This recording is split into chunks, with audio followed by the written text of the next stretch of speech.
So, nagtrabaho ako sa Garfield. Pero hindi ako nurse. Admitting ER representative. Slash. Clerk. Okay ba? At dahil dun, marami akong nakilalang mga nurses, marami akong nakilalang Pinoy. So, maraming salamat. Medyo nahihilo na ako. Okay, para po sa aking kantang ito, gusto kong ihandog po sa lahat ng nurses, sa lahat ng nanay dito.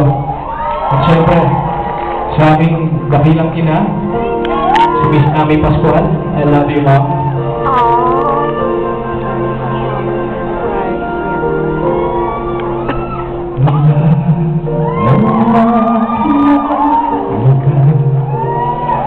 Buhay ko'y biglang iba,